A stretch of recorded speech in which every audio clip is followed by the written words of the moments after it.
RBLR Sports.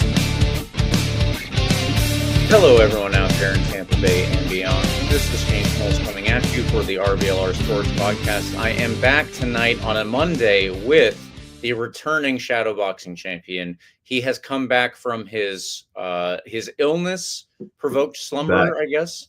And illness-induced slumber is probably the better word. But yes, our shadowboxing champion, Carlos Rueda, has returned to us. He is also in the Tampa region. And tonight, folks, we are going one day earlier than we usually do because the biggest game so far of the 2025 season for the Tampa Bay Rowdies is upon us this Wednesday. Before we get to all that, if I can get all the words out, we do have to talk about a game from this past week and a little bit of news related to that. And there will be one further preview to do afterwards for a league game coming up on Saturday. So it's going to be a busy show. Carlos, how are you doing tonight? I am well. I'm fired up. I haven't stopped thinking about this game on Wednesday since it was announced however many weeks ago. Yeah, we'll spend some time talking about the Birmingham game. I admittedly forgot that we even play Charleston this weekend, which is, by the way, kind of a big game. Yeah. So keep that in mind, that that's also happening. We'll get to that as well, and we'll give it its due time. But I'd be lying to you if I said I was thinking about much else other than the game on Wednesday. I'm pretty fired up. I don't know. We'll talk about how it's going to go. The odds, the underdog, the $40 million dollar difference in transfer or in squad value according to Transfer Market. Like, we'll get into all of it, but I'm fired up, and why not us? You know, I don't care. Well, we're already, like, because of how the MLS squads have kind of come into this tournament or not been in this tournament at all. I think some folks are forgetting that if we win this game, like, independent of the opponent, you're already into the round of 16. Mm-hmm. That would be the deepest we've ever been in this tournament, if I'm not mistaken. I think even in that infamous Seattle season when we beat them at home, we got knocked out in what was the round of 32 in that tournament against Portland. So keep that in mind, that just, like, there's just so much at stake with this game, and there's just so many good things that can happen if we can pull out an incredible result. So we'll get to that all in a second. I'm fired up. I can't stop thinking about that game, James. It's been 24/7 running in my head. I've been visualizing that win. I've been visualizing, what's the word? Manifesting the Andrew Muftali 95th minute equalizer that pushes us to win in penalties. That's what I'm envisioning in my head. But James, what's going on in your life before we talk about Birmingham? A really interesting game, back and forth one, and then get into the later games coming up. It is a lot of soccer. I will say it is definitely also a lot of soccer. I was supposed to be at the Sun game on Saturday rather than the Rowdies game. And unfortunately, as probably a lot of people listening know, the Sun game was postponed because Dallas arrived a day late. The Sun did not get the same dispensation when they had problems traveling across the coast, but that's neither here nor there because this is the Rowdies show. And the other big thing that has been taking up all of my mental bandwidth is, of course, the game on Wednesday. So yeah, Carlos, we have to get to that eventually. And I feel like it's going to take up a lot of the portion of this show. So let's try and get through the recap as quickly as possible. It's not like there was a ton in that one to go over that's positive. There's a lot to go over, but we can't spend all the time in the world on this one because of the Orlando City Open Cup match, which is coming up and which we must preview afterwards. So let's just hop in, like and subscribe to us on YouTube, any major podcast platform, all the other places. You guys already know all that. Follow us at RBLR Sports on all your social medias, whichever one you use. We are almost certainly there. If we're not, let us know and make sure to tag RBLR Sports or Eureka or something and let him know that he is failing at his job as our producer to get us on every single social media platform that is relevant to Rowdies fans. So just let him know. All right, well, let's do the quick recap. I will do the starting lineup here and then the standings, and then Carlos, I'll turn it over to you to get us going with our analysis. But Nico Campisi was in net. Pacific Nyangabire was the right back, next to Robert Castellanos, Forrest Lasso, and Aaron Guillen at left back. The midfield looked like Ollie Bassett, Thomas Van Kaziel, Danny Crisostomo, and Leo Fernandez. Interesting to see him get the start. Manuel Arteaga and Wubens Pacius started up front as well. that's not too shocking based on everything we've seen so far. Yeah. We took the lead in the first half. Very good work from Leo Fernandez, not only to win the penalty, but to put the penalty away. Not always something you see. Usually the person who earns the penalty does not take it, whether for personal reasons or for I always grew up with my dad telling me that the person who earned it shouldn't take it. So you could also go with your superstitious reasons too. But Leo Fernandez did not listen to that advice. He put it in the back of the net, which was good. However, we lost the lead in the second half, and ultimately Birmingham took the lead very quickly after they had equalized. In stoppage time, though, Pacific Nyangabire was there to tie it up once again, and the game ended 2-2. Not that bad, not that good, but, I would prefer a draw to a loss for sure. Our standings update. We are no longer in last in the Eastern Conference, everybody. Fantastic. Let's all celebrate at least a little bit. But at the other side of this token, Miami are in a playoff position. This is the first time that Miami has been in a playoff position in about a year. I was discussing this with Kartik earlier, and even last year, we know how bad Miami was. It was very early on that they were ever in any type of playoff position, which of course they shortly lost, and then they just didn't win much after that, I think, in general.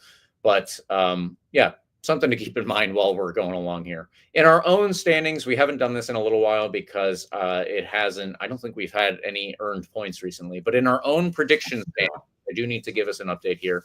I am leading with 8 points. Eureka is on 6, and Carlos right now is currently on 1, but we're in the very first show that we've recorded in May. So there's a lot of time for Carlos to make it up. And of course, a lot of time for me to make that lead a little bit bigger.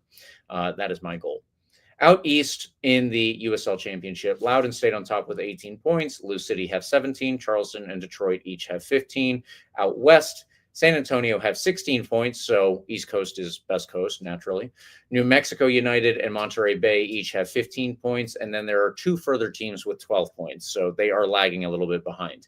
Carlos, I have done the quick recap to the best of my ability. If I left anything out, please let me know. But otherwise, I want to turn it over to you to start us with our analysis and our questions here. Basically, just get us going on how this game went. You were there, and you got it. I feel like possibly we deserved more out of this one. I think the second half also brought us back down to earth a little bit, not only because we gave up the equalizer, but then they went ahead, they being Birmingham. And we'll have to talk about how Birmingham were able to do so that quickly, but yeah, get us started with all the analysis. I will say, and this is something I learned recently this weekend when I was down in the press room, chit-chatting with Coach Steve Coleman, who told me that he doesn't go by Stevie Coleman, and no one's called him Stevie since he was 10. So put that in your notes, James. Going forward, this is Steve Coleman. So shout out to him for listening to the podcast. If you're listening now, you had a really interesting lineup this past weekend. It was fascinating to see. Like you mentioned, James, you read through all the names. We had obviously Leo starting, which was newsworthy by itself. I think it was fascinating to see him out on the wing, kind of in like that right mid spot that we haven't seen him play. I'm not going to say ever, but in quite a long time with the Rowdies. Not in recent memory. Yeah. I mean, there was the before his MVP year, he was playing in that wing back kind of role that Neil Collins liked to run. And that's when we kind of unlocked his full potential in the middle of the field, and that kind of attacking mid role. And that's where he saw full Leo Fernandez come into effect. So this was fascinating. See him out on the wing, kind of in a right mid area. Like I said, something he hasn't really touched into too much since he was in that wing back role, however many years ago. And he did so rather well. I got shades of when he drew that penalty against OCB back in 2017, when he made that run between 3 or 4 Birmingham defenders and had Enzo trip him up right inside the box. Very, very, very beautiful little run. Did just enough to get in there, draw that penalty, and obviously to bury it, which we know is not necessarily a given, as Leo's the one that comes to my head as our guy that missed a penalty against Naples. In the 10 people that took penalties, Leo Fernandez was not one that I was expecting to miss back in that game, but made up for it, put it away in this one. Rowdies were up 1-0. I'll give you a couple other notes on the formation that I just found interesting before we keep talking about the game as a whole. Van Kaziel in the center mid spot, fascinating. Probably a lack of depth at the area at that position right now with Cammy McPherson going down with an injury. I'm not quite sure what the timeline is on that, but Van Kaziel getting the start at the center mid spot was really, really interesting to me, noting that we have Nate Worth on the bench, obviously a younger guy with plenty of experience at this point. Van Kaziel getting the start over him was really fascinating. I think he did a pretty serviceable job, James. I don't know how much of the game you got to watch or if you watched the full game. I know you weren't at the match, but he did a pretty good job. Just not a role I would have expected Van Kaziel to be playing in at any point this season. When we bring him in as a utility guy, and that's what he is. He's a full, utility belt kind of guy. I'm expecting center back, right back, wing back, maybe if we're running a 3-back formation with wing backs, right? Center mid for Thomas Van Kaziel was not something I was expecting. And I think he did okay. I mean, I think he was obviously more of a defensive kind of player in this position, but he moves the ball really well for what I know him to be, which is a defensive player. Right. I think he did a very serviceable job there based on, especially taking into consideration the lack of availability of other players. Crisostomo, fine game. Nothing really to write home about, but nothing terrible either. Just a good game from him. And then Bassett is continuing his role out on the wing as well in that left mid spot. So I'm kind of contextualizing everything here because a really unique lineup that I haven't really seen us use before, personnel wise. We've had this 4-4-2 going forward for the last few games, so that's not all that surprising. But I'll give you one more piece because arguably the most influential, most crucial player in this game, Pacific Nyangabire, who had the equalizer in stoppage time. James, do you know where he started this game? And I think you do. You mentioned the lineup. But when you were reading through it, you mentioned him in the defensive line. That's fascinating. Nyangabire has played most of his role in an attacking role. Most of his career, he's been either kind of like a striker or an attacking wing. For this squad, we've seen him a lot as a wing back, but never as a fullback. That was really, really weird. And he got up the field a lot. But you know what happened in this game, James, is you would see a lot of space on that side of the field because Nyangabire is the type of player that's going to go up, justifiably so, try and take on guys one-on-one, make some chances happen, put a ball into the box, and eventually score a goal. But because of that, we were leaving a lot of space in this formation. Fernandez isn't the type of guy that's going to track back at rapid speed to stop a play at this point in his career. So I think you saw a little bit of extra space that we weren't maybe accustomed to on that right side of the field because Guillen on the left is not tracking up all the way, making as many offensive plays as Nyangabire was on the right. Just an interesting tidbit. Okay, that's all the context aside. That's how we started this game. A really unique 11 with a really unique personnel kind of setup here that I think is sparked because of the weird injury situation. We have Bodley back on the bench, by the way. That was good to note. In the presser after the game, Steve Coleman said that they were looking to get Bodley into this one, but the circumstances of the game obviously didn't really call for it. They're trying to work him back from injury slowly. So playing down 2-1, maybe not necessarily the best way to do that. But if you were up 1-0 still, I could see a situation where Bodley comes in, locks down, plays a good 20 minutes or so. But in this case, did not come in. Nyangabire closes out and gets that equalizer. Okay. Context setting aside, that's all done. James, this game, even with the weird, wacky personnel, started off pretty well. It was the first 15 minutes or so that were rather tiring, just kind of boring to watch if you're a casual. But as the professional journalists that you and I are, we pay close attention to the game, and I found it really interesting. We were kind of settling in with this wacky lineup, and within not too long after those first 15, you would see the Rowdies generating a lot of chances. And good looks too, right? So obviously you have that that good take by Leo Fernandez to dribble into the box, get the penalty in the 25th minute or so. After that, you would see a great stretch of offensive soccer from the Rowdies. It was good, maybe 15 minutes or so. Arteaga getting a couple good looks, ripping a shot from outside the box. I think he's still a little bit in his head given the lack of goal scoring this season, but he did get that goal last week against Miami.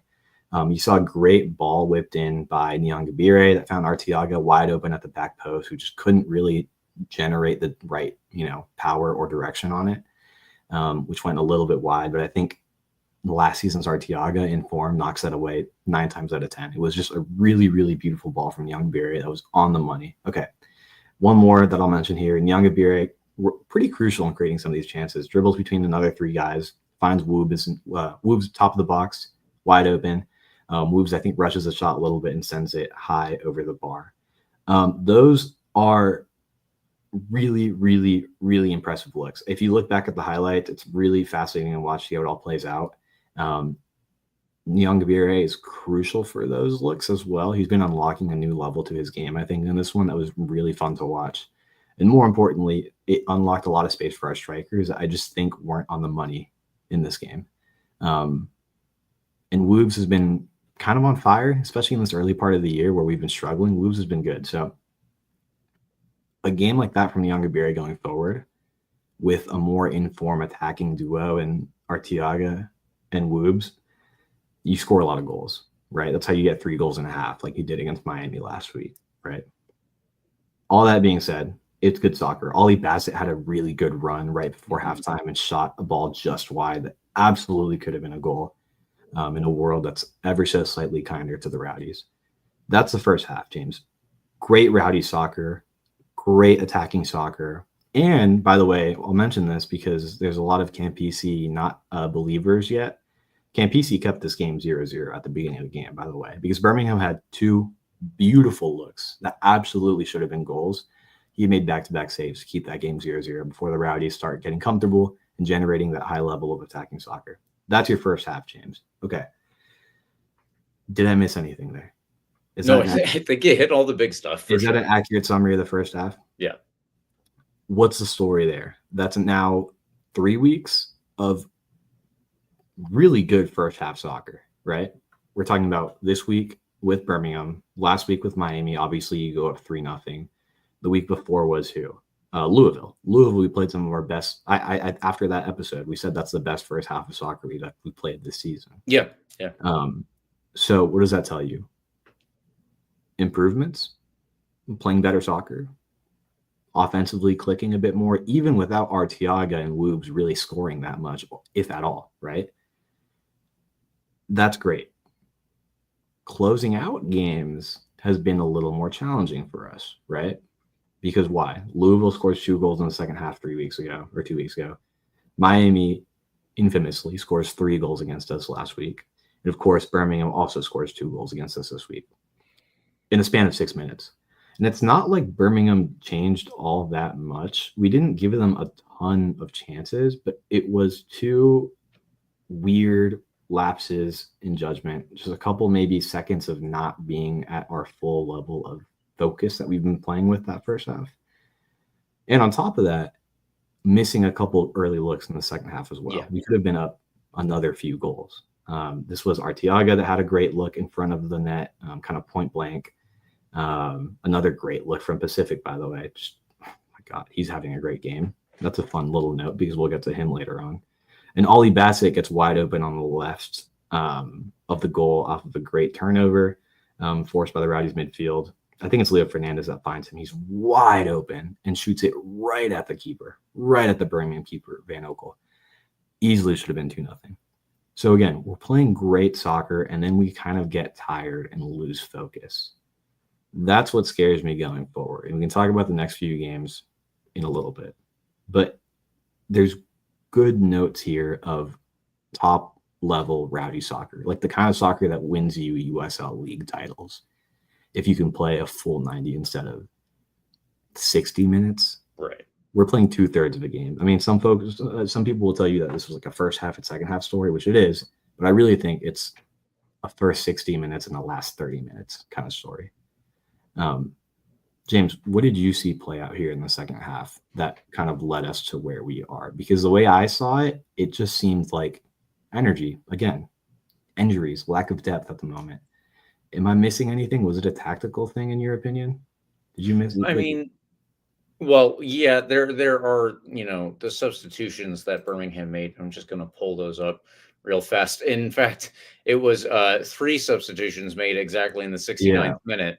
And then the very next minute is when Enzo Martinez, a player that nobody ever wants to see on the score sheet, probably even Birmingham fans, he scored. So they do offer something, but obviously 69th minute to 70th minute, there's not going to be enough of a change for somebody to have usually changed up the whole formation or the whole tactical setup so that they can do something else. But yeah, this one I think was another good example of the team running out of steam, like you said. And I think that part of that definitely comes down to the injuries here.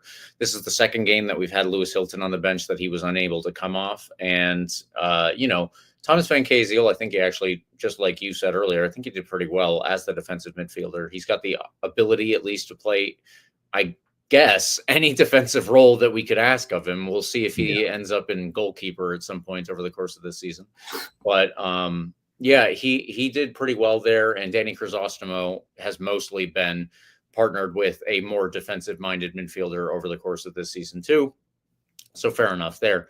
But yeah, it just seems like with the games going on, and also to put this a little bit more in perspective with substitutions, Lawrence White came on in the 65th minute for Rubens Pacius, and Andrew Mustali came on in the 78th minute for Leo Fernandez.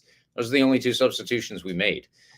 Nick Moon was also on the bench with Blake Bodley. We don't know if that's a similar situation to Lewis Hilton, where he's not getting off the bench because they're not quite there yet, and they only want to risk them in the absolute worst circumstances. I don't know, but something to keep in mind there. I think that with some number of these players returning, then we obviously get the benefit literally of just having those players, of course. But at the same time, we get the benefit of being able to take off people who are in the middle of a game and they're huffing and puffing and they can't quite keep up with the pace as it's gone on. If Birmingham can bring on three players in the 70th minute and just play the same formation, but they have players who are a little bit more fresh and they have a little bit more energy in their legs, then that's going to put our defenders under further strain. So yeah, it's unfortunate that we see the situation. And how much of it can you put up to substitutions? How much of it can you put up to the Rowdies aren't playing well enough to maintain the situation, even if we had substitutes? I don't know. But we can say at the very least that the lack of substitutes is impacting things here. Nate Worth, as far as I'm aware, is not injured, and he just hasn't been used as much this season as he has been even last season. So, that's something to keep in mind too. Maybe he just wasn't performing at the level that they needed, specifically in situations where you look at this half, we were up for 20 minutes or so, and then they scored at the 70th minute. And Nate Worth wasn't brought on then to try and help on the offensive side either. So I'm not sure exactly where all the different pieces are, not even just with injuries in this case, but I'm not sure where all the pieces are to make this team a little bit more whole.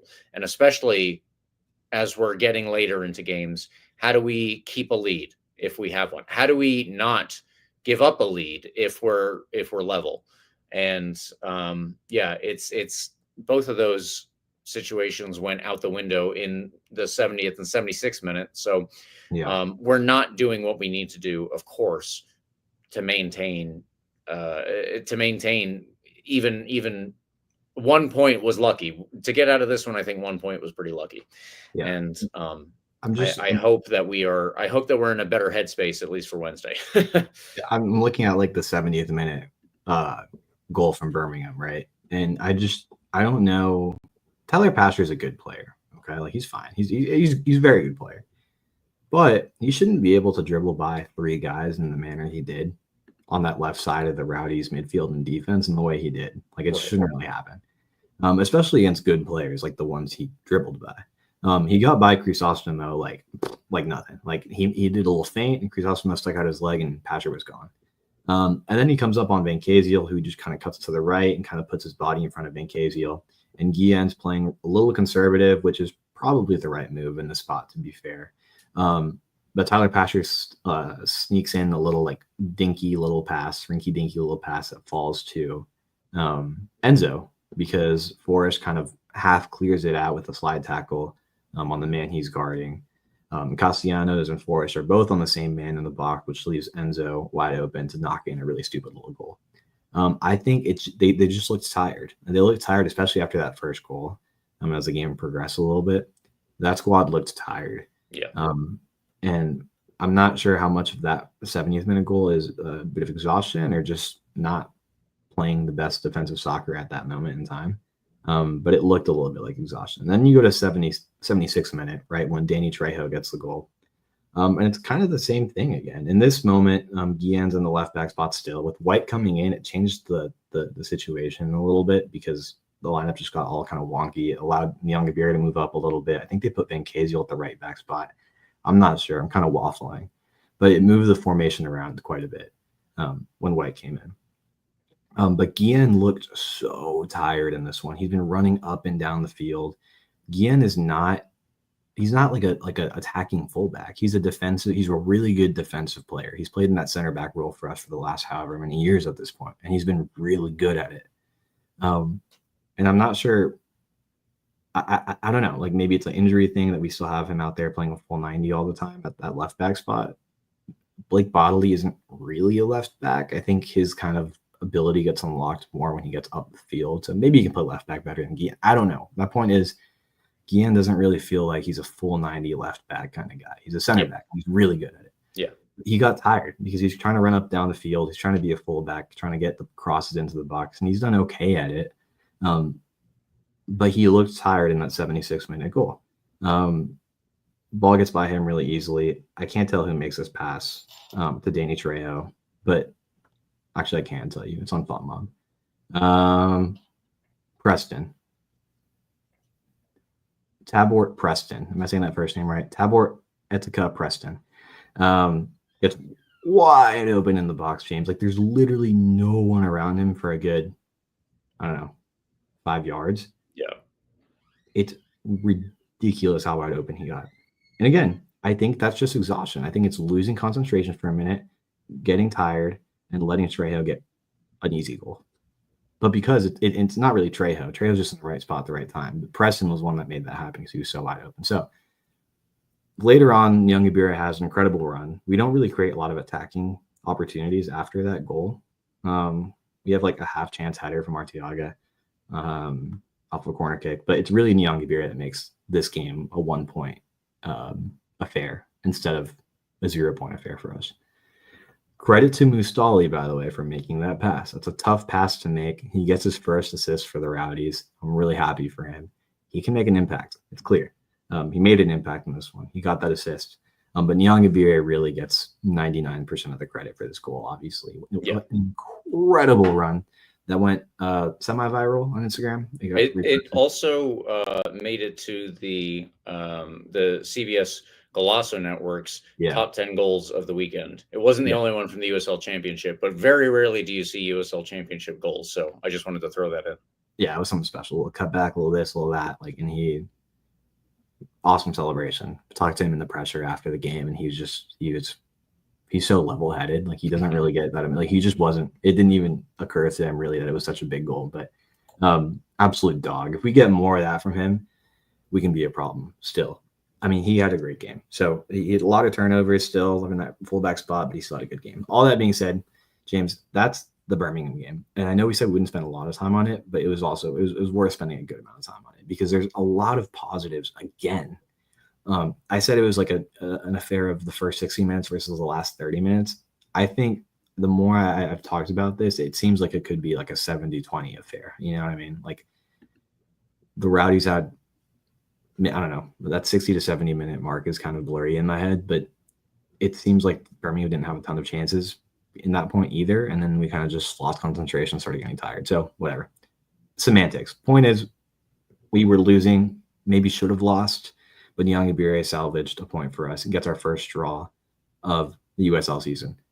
Forrest Lasso gets his 100th appearance for the Tampa Bay Rowdies, by the way, not to be overlooked because that's an incredible achievement for all of the folks that get there. He gets to share the wall with the likes of Leo Fernandez, Georgie Christoph, Keith Savage, a lot of people on that wall. So really exciting for him. It feels like he's been here longer than just these 100 appearances, but with the injury and then the stop in Europe, it's just great to have him back and making a home with the Rowdies. Good for him. James, anything else on this game? Is there anything to note here? Crowd of 4,500 people wasn't the best crowd we've had all season, and I hope going forward we can make that the lowest attended game of the year. 4,500 is not great. Let's fix that. But it's fine. Serviceable for like the bottom end of USL season. Anything else on this game?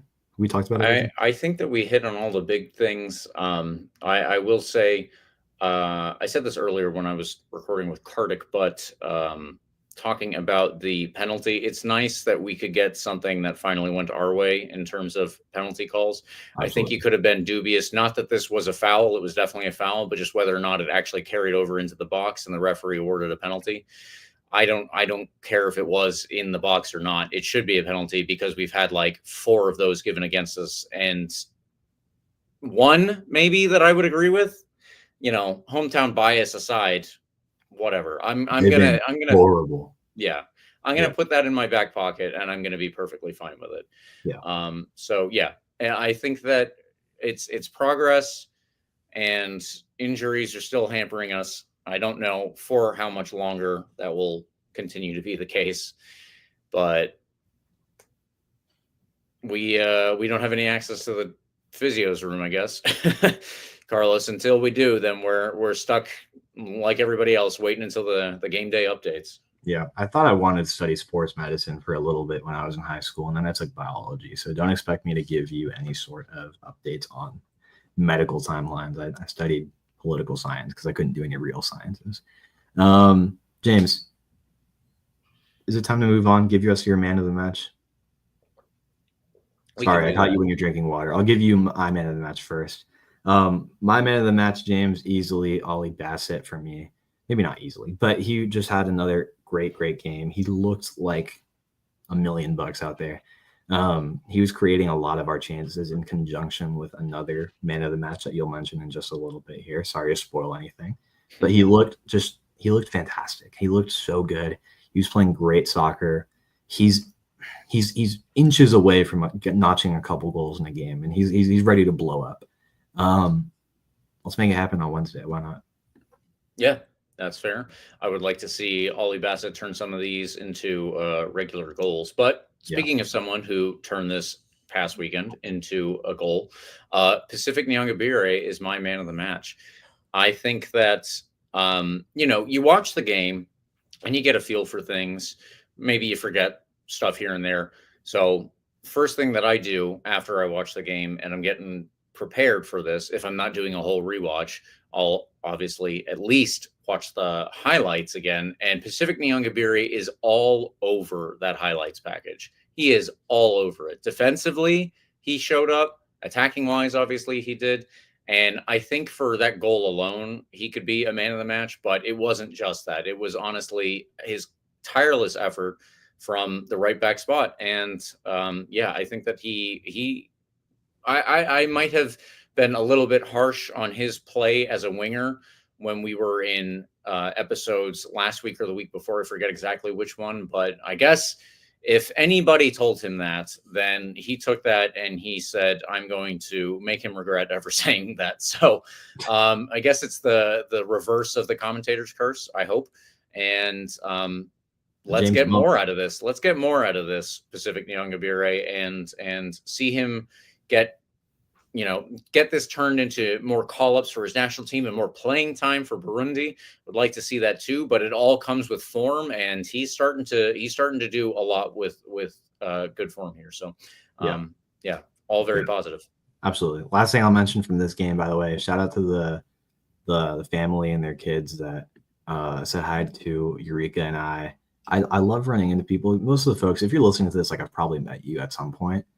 It's fun to run into people that I've never met before that see James and I's face and like listening to the Rowdies content every once in a while and checking us out during the week. Shout out to you guys for being at that game. Be at the game on Wednesday. I'm sorry I didn't get your names because we were running to the press room, but find me on Wednesday. I'd love to chat. You guys were awesome. And if you're ever around and we James and I have somehow not met you, like, please come find us, because I love talking to people about Rowdies, about the show, and about what we do here, James. Some people, believe it or not, some people actually listen to this podcast. There's people that like the Rowdies, and there's not a lot of local coverage, and I wish there was more. But for now, you'll have to survive with James and I and the unused subs. So that's what you got at the moment. James, let's talk about a couple of big ones coming up. Before we do, I'm going to throw in a shameless plug in here. Liking and subscribing is free, but if you need some new threads, some new gear, some new shirts, check us out at shop.rblrsports.com. You can support this podcast by heading over there and checking out all the cool designs that have been cooked up. Link in the description of wherever you're watching this. Use promo code COYR for 10% off, James. It's a good deal. COYR for 10% off at shop.rblrsports.com. Gear for all your Tampa Bay sports teams. The Rowdies, the Sun, who got a big win yesterday, the Bucks, the Lightning, the Rays.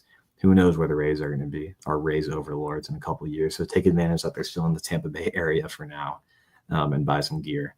James, we're playing a team that we don't like this Wednesday.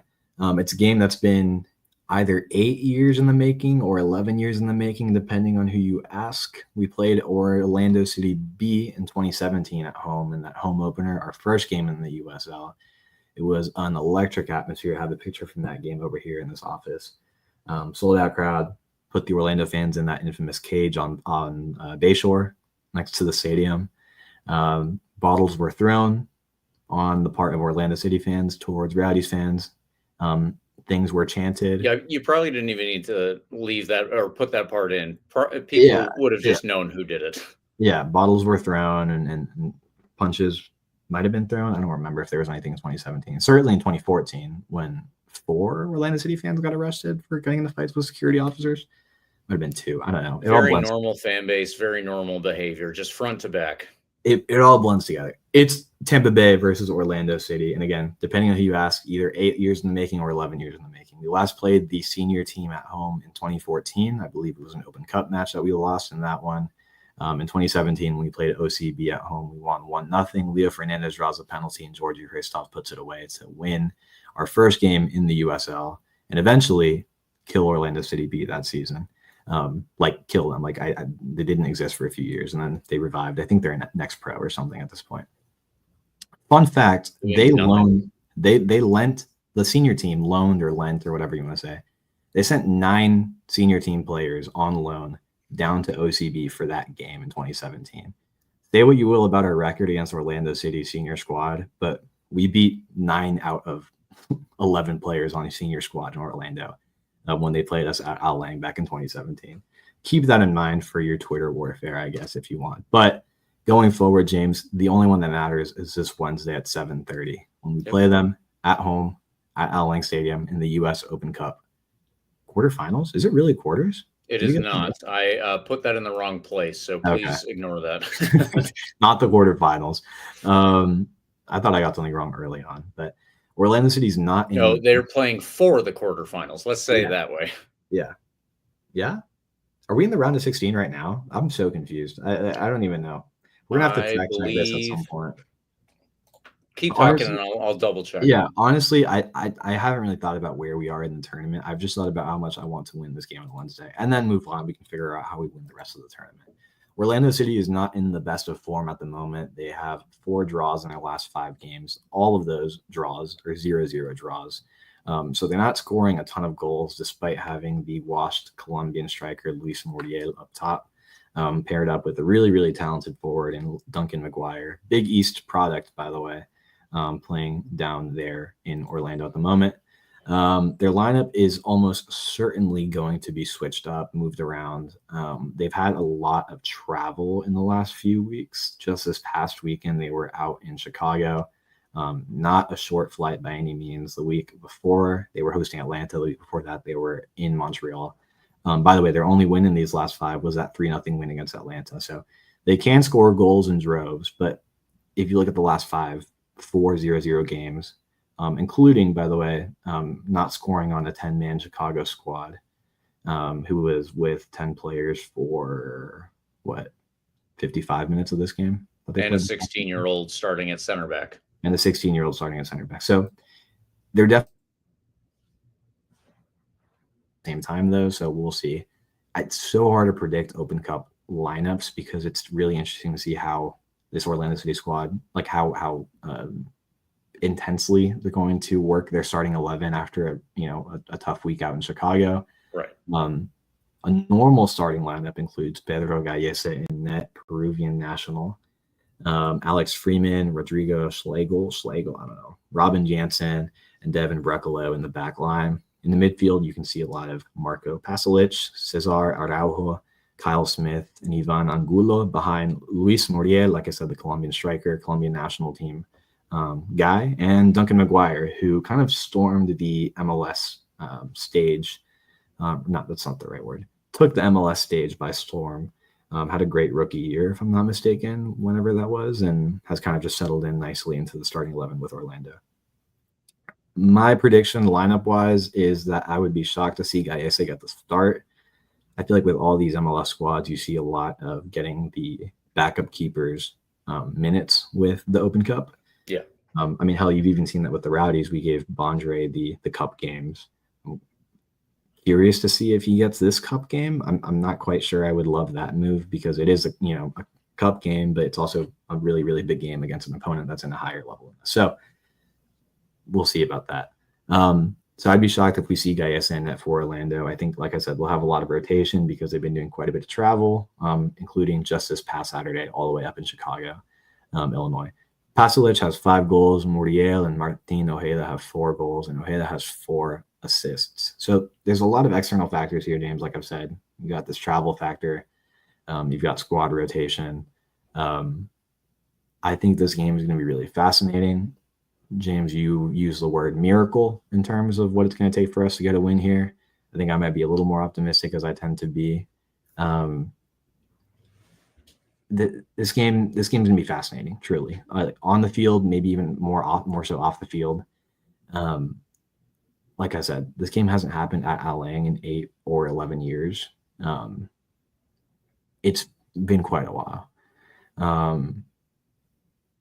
We haven't beaten this Orlando senior squad in a competitive match. We beat that B team twice in that USL season back in 2017, which again had a lot of loanees from their top squad, but not the point. This team doesn't respect whoever is listening to this podcast. This Orlando City squad doesn't really care about the Rowdies, obviously, right? It's an MLS squad with a transfer market value that is upwards of $48.5 million is what transfer market says their squad's worth. The Rowdies have a transfer market squad value of $4.8 million. So do the math there. It's almost 10 times the transfer market squad value. Transfer market's not super accurate for USL stuff, to be fair, but it's a vague idea of kind of what you're working with in terms of the money. If it's not 10 times more, if it's not worth 10 times more, it's very close. It is going to be close. It's going to be close to 9 times or 8 times more. Sure. And even if you look at that, that's a huge disparity in money. So absolutely. You're talking about a really, really big disparity here in terms of just money as a club, obviously. Yeah. With the roster rotation, I think we could see, a starting 11 that's a little bit more parity in terms of transfer market squad value, right? I think you'll see a lot of young guys get minutes for Orlando, but the danger there, James, is they have all those big money guys kind of just sitting on the bench waiting to come in. So this game will be fascinating. I think if you have a chance, it'll be kind of getting a really, really quick start, and then holding on to what lead you may or may not accrue as the, big money guys come into the game and settle in, or maybe they come out swinging with the big money guys and they're tired, right? I think there's a path to win this game. Yeah. Orlando City doesn't score a lot of goals, right? Our back line struggles to play a full 90, as we've seen, right? So what does that mean? To me, it sounds like you have to get, like I said, a quick start, score early, and hold on, right? Maybe you get a rapid draw, play for a penalty shootout at some point, and then you win in penalties because Nico Campisi has a game of his life. I don't know. I think I'm always optimistic. I think there's always a path to victory no matter who you put ahead of us on the field. You've seen really bright moments of brilliance from this Rowdy squad. But again, if you're listening to this podcast, or you're James and I, Orlando City, their fans, like their coach, the players and coach probably don't know who the Rowdies are, if we're being honest. Their fans, if they know who the Rowdies are, don't respect you. If you're listening to this right now, the Orlando City squad that's coming to play here and their fans, they do not respect you. So my question, James, is what are you listening going to do about it? Because we know sometimes the players, the Rowdy squad, listens to this podcast every once in a while, James. We know the coach, Steve Coleman, listens to the podcast. Not Stevie. Not Stevie. What are you going to do about that? How much do you care about this club, James? How much do you care about this club as a fan, as a player, as a coach? What does it mean to you? Even if you've never been around for an Orlando City game, you know what this game means. You know what it could mean if you make it to the next round. What are you willing to do on the field? Hold on to your scarves if you're a fan. Like, do not, like these, we've seen what Orlando City fans do. You know, they'll take a flag, they'll take a banner, right? They'll take your scarf if you come across them. Take a hat off your head. They'll take a hat off your head. Hold on to your stuff, right? Protect your colors. That's why you're going to the game on Wednesdays, to root for the Rowdies and make sure you're protecting that green and gold on your shirt, right? I'm wearing the Ralph's Mob gear, right? It's green and black, but you get the point. You have to have the game of your life on the field, and I think you can do it. And if you're in the stands, even if we go out there and lose, I don't know, I don't want to get blown out. If you go out there and lose, that's fine. It happens. But I don't want to lose in the stands, James. That's why I said on the Discord with the Ralph's Mob guys earlier. I don't want to lose in the stands. Go to the game, bring your friends, bring your family. Most importantly, like, be as loud as you've ever been at a game. Sing all the songs, chant all the chants. Make sure these Orlando City fans that are coming and thinking they're going to take over the stadium, make sure they know what they're not welcome here, James. This isn't a Charleston Battery rivalry when they come into town and we share a beer, right? These people don't respect you. And if that's the case, reciprocate that same energy, right? Like, this is my call to arms. Be as loud as possible. Make sure they know that even if they win, this isn't their stadium. They don't own Tampa. Even if they're the only MLS squad or the MLS club in the Central Florida region, like, this isn't their territory. And I think sometimes people forget that. Go to this game. We can lose 5-0 for all I care. But if you're going to be in the stands, I need you to be as loud as you've ever been in your life. Bring a friend.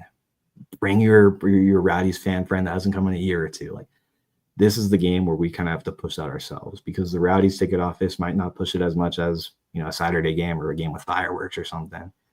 You just have to be there, be loud, and make it happen. Who knows, James?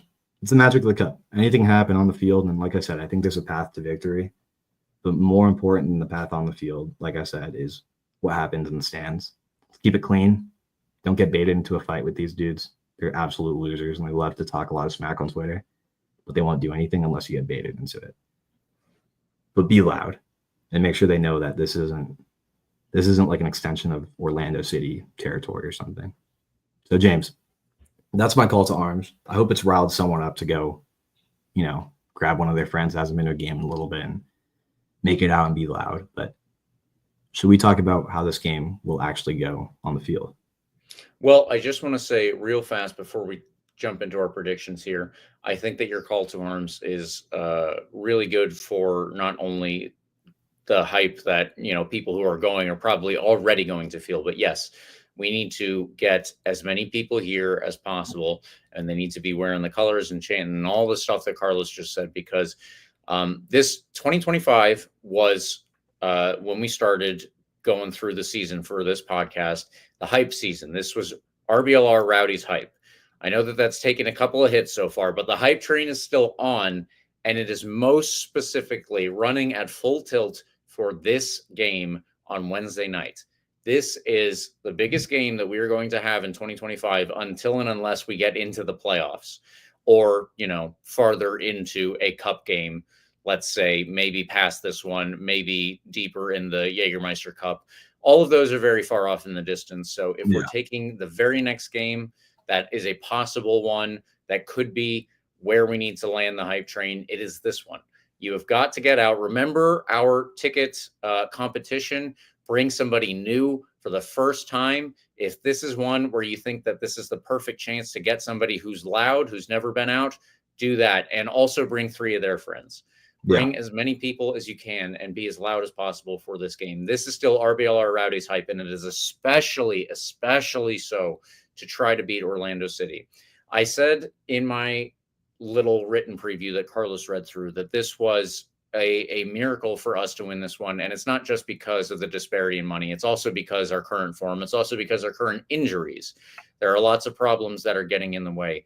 But what I wouldn't give to see us beat Orlando City, what I wouldn't give to see us beat them and have all of those fans who suck go home and they're crying the whole time or whatever they do. Maybe they get so drunk at the bar that they can't leave and then they just fall asleep in the streets. No, get them out. Get them out of school. I don't want them here. I don't want them here. Either way, we need to give them something to go home and cry about. All right? Let's make it this game. Let's make it this game. This is the one.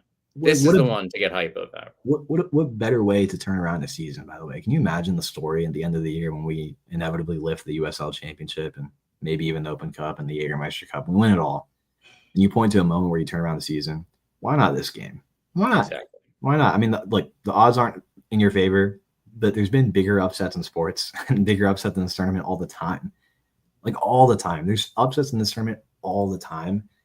Why not this one? And we're overdue for an Open Cup win, regardless of who it is against. We've been due for one against Dallas and Houston in the last couple of years. We've been robbed of, with goalkeeper performances and wonder goals. We've been robbed of advancing to the next round past an MLS squad in the last couple of seasons. I think we're well overdue for one, and I would like it to be against this squad. James, all that being said, I'm always going to be optimistic, and I'll predict. Would we jump into predictions? Go for it. I think we grab an early lead in this one. We draw. Okay. I think we draw. We draw 1-1. And then Endry Mustali gets the game winner in overtime. When everyone's tired, Endry gives the burst of youth energy. And we win in overtime off of some crazy wonder goal that he pulls off. So we win 2-1 with a goal in extra time.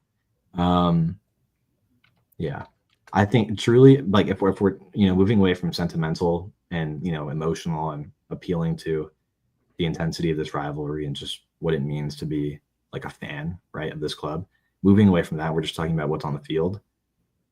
Like I said, the path to win this game is an early goal or goals. I wouldn't mind a couple early goals.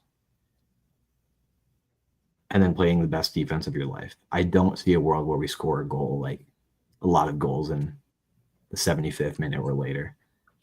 I think that's the path to win this game. So keep that in mind. Anything can happen. It's the magic of the cup.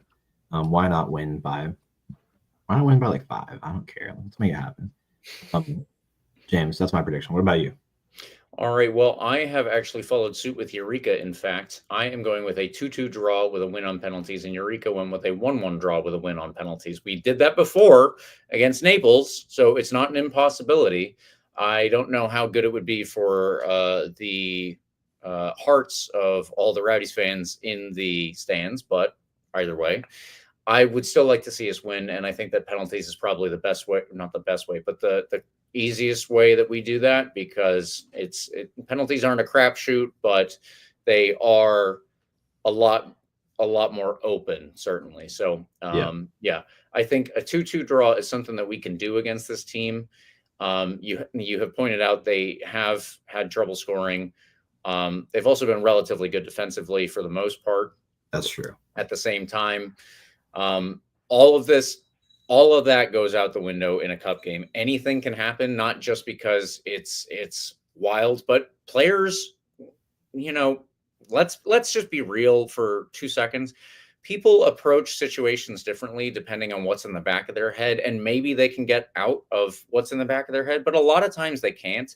And if you're a player from an MLS team and you're playing a USL Championship team, one that isn't in good form, tons of injuries, all the issues that Rowdies fans know about even better than Orlando City does, you're going to come into this game maybe with a little bit of an attitude. Maybe you're looking down your nose and you see the Rowdies there and you're like, whatever, we'll get out of this. No, they don't respect you. They don't respect you.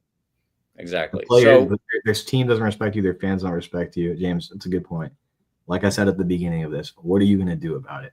On the field, what are you going to do about it off the field? That's my question to you and my call to arms. There we go. RBLR hype. What are you going to do about Orlando City's disrespect. I think actually that's a Eureka. We should just put that as the RBLR slogan for the next 2 or 3 days. What are you going to do about it? Like, look, it's people forget that you have a lot of control about how things go, especially in a USL stadium where the capacity is 7,000 people. You bringing a few extra friends, you bringing a few of their friends, and being as loud as possible, drowning out Orlando City chants, it makes a huge difference. And I think we've seen it in the past reflect on the field. Players react to the energy that fans are putting out there. Be loud, get behind the squad, and why not turn the season around with a win against this team? Exactly. Unlikely is what you'll see on paper, sure, but it's the Cup, James. Anything happens. Yep. And we're going to hope for the most unlikely of wins here for the Tampa Bay Rowdies. Absolutely. All right, let's do one more quick preview, and then we'll get you guys out of here. But on Saturday, we need to talk about a game against Charleston Battery. We will play them at 7:30, like I said, on Saturday. And this one, I'm just less. I'm not. 3 points are important.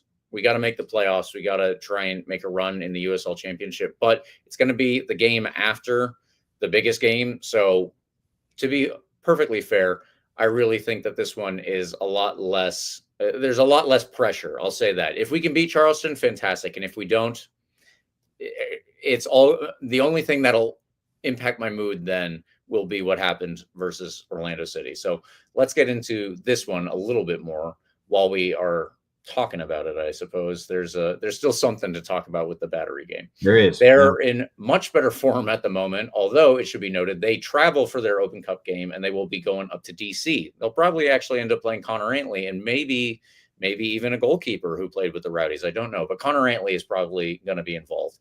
Theirs is on Tuesday, so they have a little bit less to worry about with the travel, but then they'll also have to travel to Florida. So not a ton of time in between, obviously. Their lineup may fluctuate again because of the Open Cup. It's likely that they will go all out while DC might do whatever they want. So are they going to put in their reserves for Saturday? We'll just see. With that in mind, though, I'm going to go through their most likely lineup. If it's just a regular USL Championship game, again, might not be the case because of the Open Cup. In net, Luis Samudio has sat behind Langston Blackstock, Leland Archer, Joey Akpunonu, and Nanan Husu across the back. There is a midfield of Aaron Malloy and Chris Allen behind Juan David Torres, MD Myers, and Arturo Rodriguez up top. Cal Jennings is likely to start. Keep that in mind. He has 6 goals so far, 3 goals and 4 assists for Juan David Torres, who was the other player I mentioned earlier. The Pacific Nyangabire made the CBS Golazo Network top 10 goals of the weekend. The other USL Championship player to do that was Juan David Torres with an Olympico. Pretty wild. Wild. Don't expect him to do that against us. That is ask Lionel Messi. That is a once in a lifetime type of thing because not even Messi has done that. The one type of goal that Messi has not scored. Our best hope for this game, in my opinion, is likely that with some level of tiredness due to their travel, maybe there will be a dip in form and maybe they will play some reserves. Maybe that's how we get a good result out of this one. I think that a draw is the most likely one, and I guess I'll give away my prediction with that. But yeah, Charleston in the Open Cup is going to be a lot more intense than Charleston right after the Open Cup. I'm pretty certain that'll be the case. Carlos, do you have anything else to add to our Charleston Battery preview? No. Like you said, my mood will be determined by the game on Wednesday. But I mean, I wouldn't mind a win against Charleston. Let's say I think Steve has a pretty good idea of how much and how important this game is on Wednesday. And I think our lack of depth is going to really show its ugly head on Saturday because we're probably going to go all out on Wednesday. I think we're going to go all out on Wednesday. Whoever that is, right? You're going to have a really strong starting 11. You're going to, I would hope, put out your best 11. And then have come what will on Saturday, right? And what will come is, I think, a 1-1 draw. We're going to be drained, though. I mean, think about your strikers. It's Arteaga, Woobs, an injury. There's a world where this game goes into overtime. As you said, it might be the clearest, most direct path to a victory or moving on. Maybe not, a regulation victory. But Eureka makes a good point, by the way, in our private chat, that maybe some players make their way back for Saturday as well from injury. I think the guys are going to be tired already on Wednesday, getting to this game from Saturday, from this past weekend's game, a really intense, full 90 chaotic matchup. In some good heat. Yeah. And in a match where we only made 2 subs, right? So what does that tell you about where we are for Wednesday and Saturday? I think we're just going to be really tired. So I think we're going to pull off a draw. I'm hoping we can get a win. If we, independent of what happens Wednesday, I would love a win. But yeah, I mean, look, if you're listening to this, Steve, and I don't know, I don't want to say I speak for everyone in the Rowdies fan base, but for what it's worth, I think you go all out on Wednesday and then just have come what will on Saturday. Yeah. Play the kids. I really don't care what happens Saturday if you can get the win on Wednesday. Or play the best game of your life, right? Play the kids on Saturday. At the very least, play the best game of your life. Yeah. And then have come what will on Saturday, like you said. Like I said. So that's that. Let's figure it out next week when we've played 2 games and hopefully come up with 2 incredible results. I think the storyline on Saturday would be fascinating if we can play the kids and come out with a really good win against Charleston, against, former Rowdy Cal Jennings at home. It'll be his first game coming back. So that'll be an interesting little storyline as well to keep in mind. I'm sure the Facebook crowd will have a blast when he inevitably scores a goal on us and says, "Oh, why didn't we re-sign Cal Jennings? Why didn't we?" I didn't. Shut up. We're done. We're past that. All right, it's done. Right. We are where we are, and we're gonna make do with what we have, James. That's all you can do. I am joining you in a draw column for this one, 0-0 for me, and Eureka is being the optimist, as it turns out, with a 2-1 win prediction. So keep that in mind. Also, you will see our predictions the day of the game or the day before. I don't remember exactly when they always go out, but it will be on your social medias. If you want to add your own predictions, we would love to see that. And help us out here. Let's get into the extra time now that we have talked about this one, talked about 2 previews to death, I suppose. But Fort Lauderdale United, who have a women's team in the USL Super League, they are joining on the men's professional side and will join the USL League One in 2026. So USL League One in 2026 is supposed to be, at least in the state of Florida, FC Naples, Sarasota Paradise, and Fort Lauderdale United.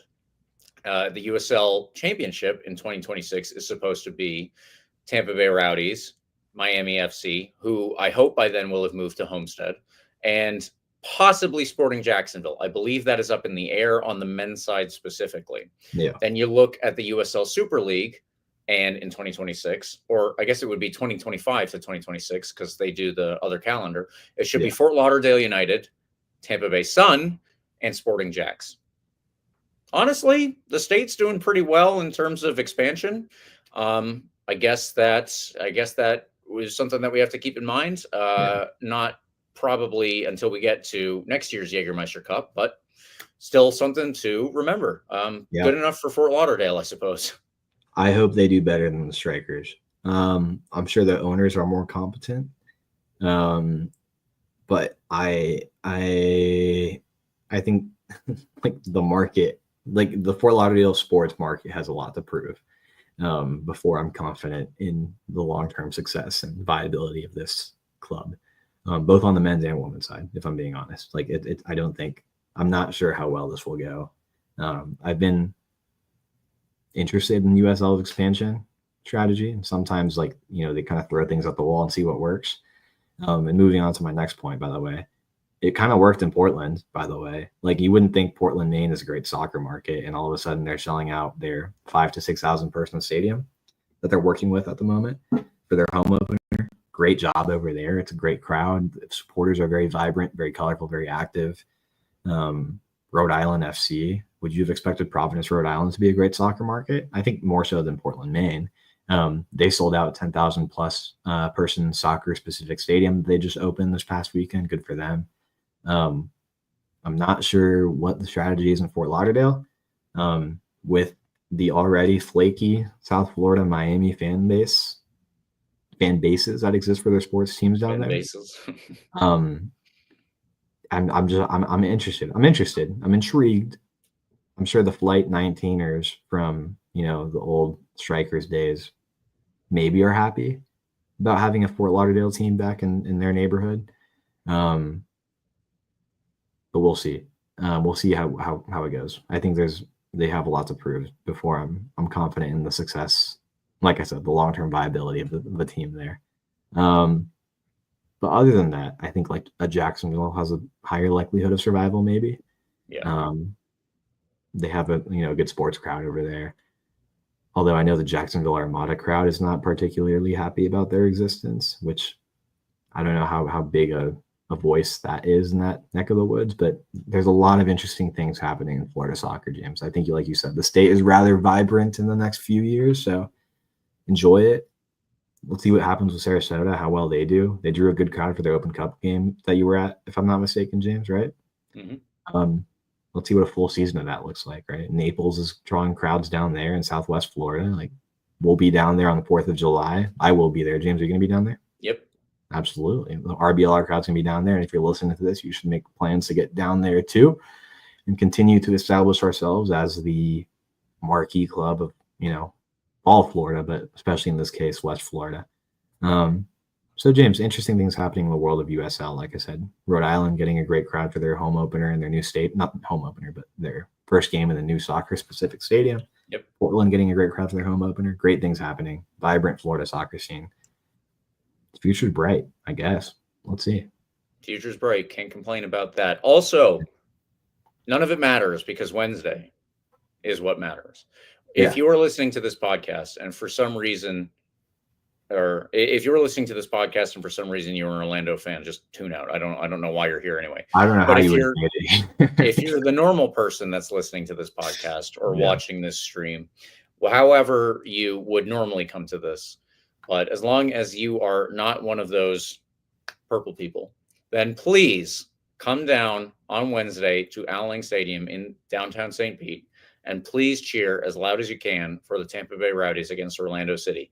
That is the big thing that we need to leave everybody with. Carlos, I'm going to ask you to say it one more time. What are you going to do about it?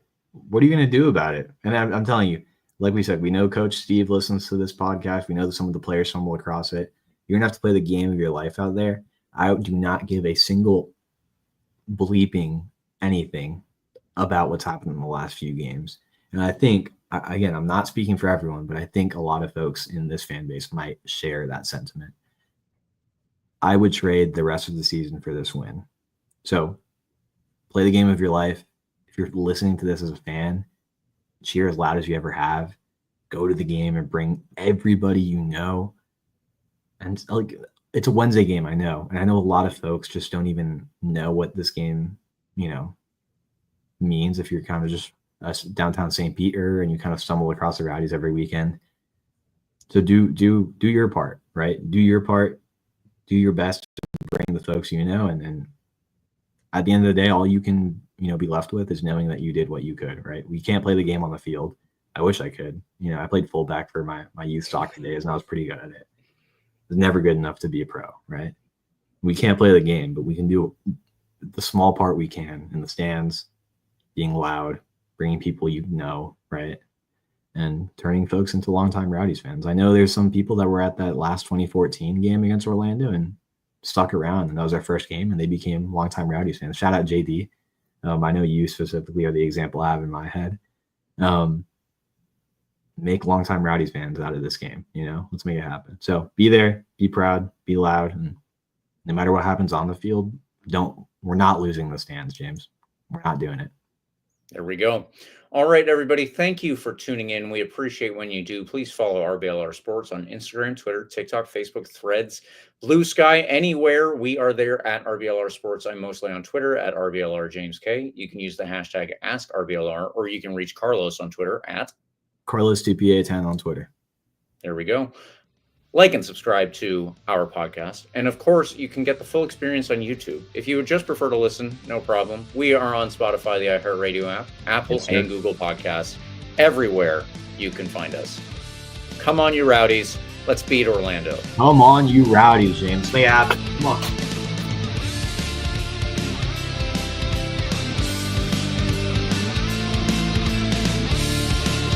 Thank you for tuning into this presentation by RBLR Sports. On your way out of the stadium, please remember to like and subscribe.